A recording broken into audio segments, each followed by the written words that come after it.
कबीर और जय अब जामिल के घर के बाहर खड़े थे। कबीर ने जय को देखा। तुम्हें पता है ना क्या करना है? जय: हाँ सर, मुझे इस घर की छत पर चढ़ना है। आप परेशान ना होना, मुझे पता है कि आप चढ़ नहीं पाएंगे, इसलिए मैं ऊपर जाने के बाद सीढ़ियों से उतर। वह अपनी बात पूरी भी नहीं कर पाया था कि कबीर फुर्ती से आगे बढ़ा और जामिल के घर की छत पर चढ़ गया। जय को अब अपनी सोच पर हंसी आई। कबीर ने जय की ओर देखा और उसे ऊपर आने का इशारा किया। जय भी जल्दी से छत पर चढ़ गया। वह हंसता हुआ बोला, देश की बात आती है तो सर आप भी। कबीर ने अब उसे चुप रहने का इशारा किया और दोनों सीढ़ियों की तरफ चल पड़े। जय पहले सीढ़ियों से नीचे उतरने को हुआ कि कबीर ने उसे पीछे किया और खुद पहले सीढ़ियों से नीचे उतरा। जय उसके पीछे चल पड़ा। दोनों अब घर के अंदर आ चुके थे। उन्होंने जामिल को ढूंढना शुरू किया। सबसे पहले उन्हें जामिल के अब्बू अम्मी सोते मिले। उनसे कुछ ही दूर एक छोटी सी बच्ची सो रही थी, जो शायद जामिल की बहन थी। दोनों अब एक कमरे की तरफ बढ़े। वहां जाकर उन्होंने देखा कि जामिल सो रहा है। जय गुस्से से बड़बड़ाया, मन तो ऐसा कर रहा है कि इसे यहीं हमेशा के लिए दफना दूं। कहते हुए उसने अपनी गन सोते जामिल पर तान दी। कबीर ने इशारे से उसे मना किया। दोनों ने जल्दी से कमरे की तलाशी ली। वहां कुछ हाथ नहीं लगा। कबीर ने अपनी गन जय को पकड़ाई और जामिल को अपने कंधे पर डाल कमरे से बाहर निकल गया। जय हैरान सा उसके पीछे पीछे चला। कबीर ने घर का दरवाजा खोला और खुद बाहर निकल गया। उसने जय को दरवाज़ा बंद कर छत से ही वापस आने को बोला। जय ने ऐसा ही किया। कबीर जय को जामिल के साथ आता देख बाकी जवान भी उनके साथ धीरे धीरे बस्ती से बाहर निकल गए। वहां कबीर ने हैदर को यहाँ की जानकारी उसे देते रहने को बोला और कुछ ही देर में सभी गाड़ी के पास पहुंच गए। कबीर ने जामिल को गाड़ी में पीछे डाला और अपनी पूरी टीम के साथ वापस कैंप की ओर चल पड़ा। जय कुछ वक्त तो चुप रहा, फिर बोला, सर एक बात समझ नहीं आई। ये जामिल तो घोड़े बेचकर सो रहा है, जागा ही नहीं, और अब भी तो देखो कहीं मर तो नहीं गया। कबीर: ये जिंदा है और इसकी गहरी नींद का राज है वो दवा जो इसे सोने के लिए दी गई है। सभी जवान एक दूसरे को हैरानी से देखने लगे। जय: लेकिन दवा दी कब? कबीर गंभीर भाव से बोला, फिलहाल इतना सब जानने की तुम्हें जरूरत नहीं है। जय मुस्कुरा दिया, मुझे तो यूं ही बदनाम कर दिया गया है, वरना आप भी कम कांडी नहीं हो। सर आप कहीं जासूस तो नहीं हो? कबीर ने जब यह सुना तो मुस्कुरा दिया कि वह कैसे कहे कि हाँ, वह एक जासूस भी है। दरअसल हैदर कबीर का पुराना खबरी था जो इसी बस्ती में रहता था। पत्थरबाजी के बाद लौटकर आए कबीर ने प्लान बनाने के बाद हैदर को जामिल के बारे में सब पता करने और उस पर नज़र रखने के लिए बोला, तो पता चला कि जामिल उसकी खाला का बेटा है जो गलत राह पर चल पड़ा है, और इस बारे में हैदर को भी आज ही पता चला है। कबीर के कहे मुताबिक वह खाला के घर गया और जामिल को घूमने का बोल अपने साथ ले गया, जहां उसे चाय में नींद की दवा मिलाकर दे दी। थोड़ी देर बाद दवा का असर शुरू होते ही जामिल उसको घर छोड़ गया। उसने ही सीढ़ियों का दरवाज़ा खुला छोड़ा था ताकि कबीर घर के अंदर आ सके। जब सब कुछ प्लान के हिसाब से हो गया तब उसने कबीर को आने का मैसेज किया और वह बस्ती के बाहर निकल देखता रहा कि कोई खतरा तो नहीं। कहानी की लेखिका नीला कबीर शर्मा सोचकर ने मुस्कुरा दिया यह कि ऑडियो कितनी केवल अजीब बात उनके है। ऑफिशियल चैनल एक भाई देश से नीला गद्दारी शर्मा कर रहा पर है उपलब्ध है। तो दूसरा अगर आप यह सालों से किसी इसी और देश चैनल की पर हिफाजत सुन में रहे जुटा हैं हुआ तो है। इसका सीधा अर्थ है कि तभी उस जय चैनल की के आवाज़ मालिक ने उसका ध्यान अपनी इसे ओर खींचा। चुराकर पोस्ट किया है। अगर इसने सच नहीं कबूला तो? आपसे अनुरोध है कि ऐसे कबीर: लोगों की हिम्मत तो ये अपने ना परिवार बढ़ाएं और और इस उनके दुनिया के चैनल लिए पर इस लापता हो कहानी को जाएगा। ना सुनें। जय यह सुनकर शांत हो गया।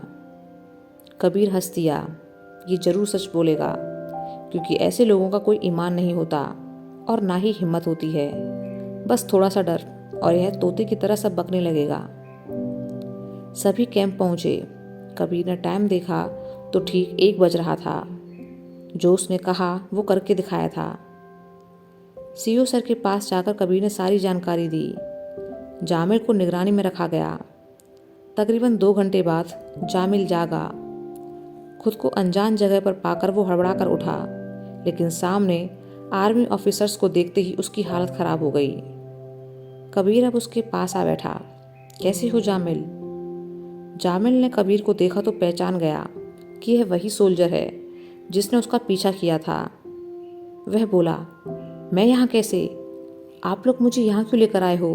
मेरा गुनाह क्या है? बिना सबूत आप मुझे यहाँ ऐसे नहीं रख सकते। जय हंस दिया। यह तो पहले से ही तैयार हुआ लगता है।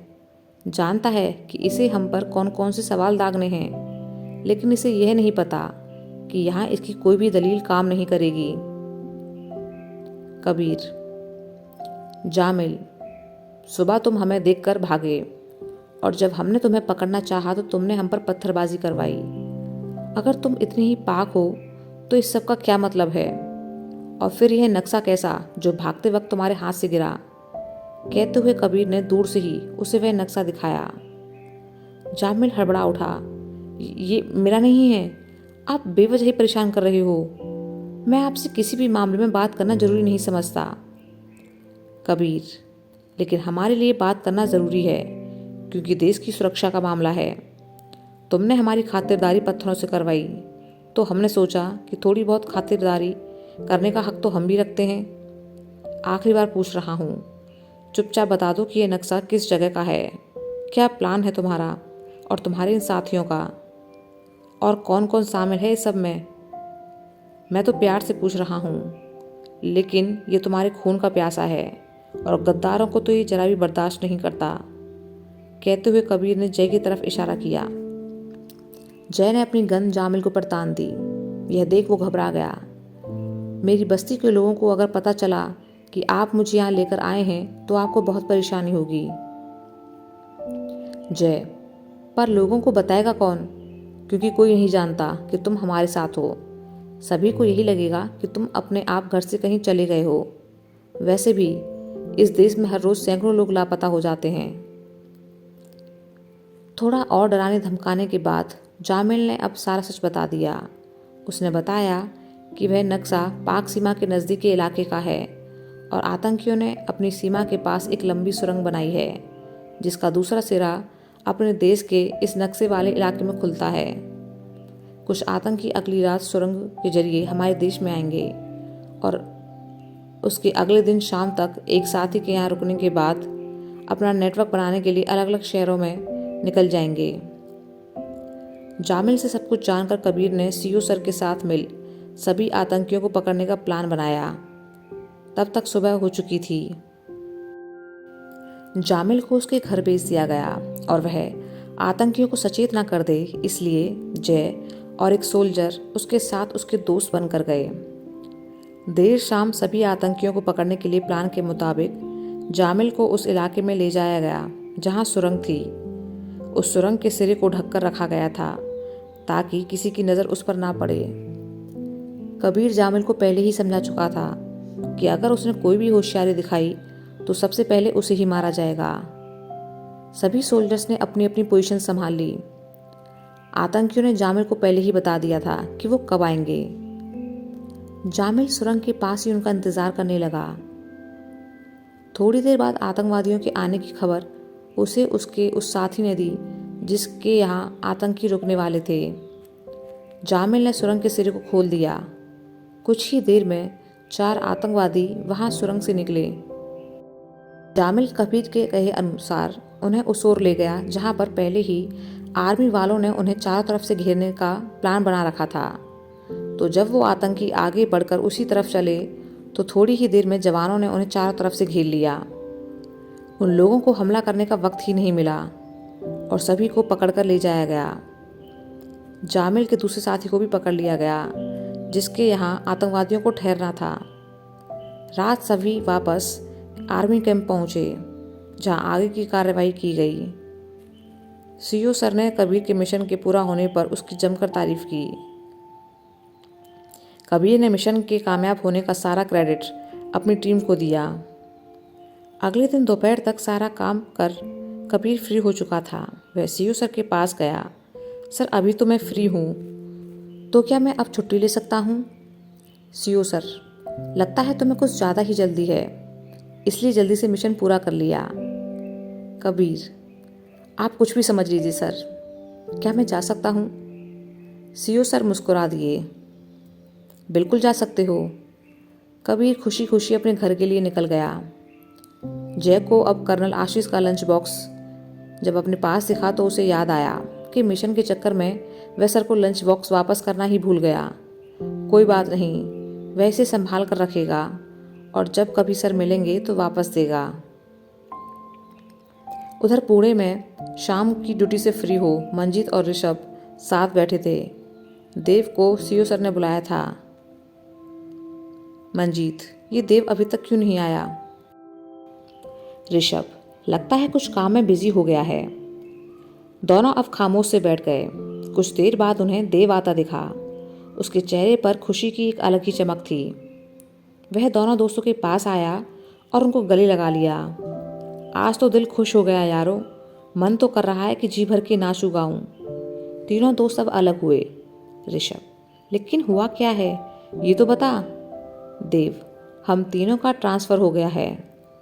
मंजीत, तो इसमें इतना खुश होने की ज़रूरत क्या है? देव हंस दिया।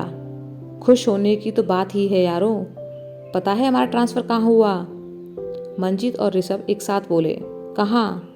देव, श्रीनगर, कबीर के बहुत करीब। यह सुनते ही दोनों दोस्त भी खुशी से इस झूम उठे। कहानी की लेखिका नीरा मंजीत अब शर्मा एकदम है। से शांत हो गया यह ऑडियो केवल और एक और उनके जा बैठा। ऑफिशियल चैनल नीरा बहुत शर्मा वक्त हो गया पर उपलब्ध अपने है। कबीर से दूर अगर रहते आप हुए। यह किसी और चैनल पर साथ सुन तो रहे अब भी हैं नहीं तो होंगे, इसका सीधा लेकिन अर्थ जब है बन पाएगा कि उस चैनल तब के जाकर मालिक उससे ने मिल लिया इसे करेंगे। चुरा कर पोस्ट किया है। ऋषभ, हाँ, पहले तो इतनी दूर आपसे थे, अनुरोध है पर कि अब तो ऐसे दूरी लोगों बस की नाम की रह हिम्मत जाएगी। ना बढ़ाएं और उनके देव, चैनल पर इस और कहानी को हाँ, ना कोई भी सुनें। कबीर को यह नहीं बताएगा कि हम उसके बहुत पास आ रहे हैं। जब हम उससे मिलने जाएंगे तो वो हमें देखकर खुश होगा। वो रिएक्शन देखना है मुझे। ऋषभ, सही कहा, लेकिन जाना कब है? देव, कल सुबह ही। मंजीत चौंका। इतनी जल्दी? खैर, अच्छा ही है।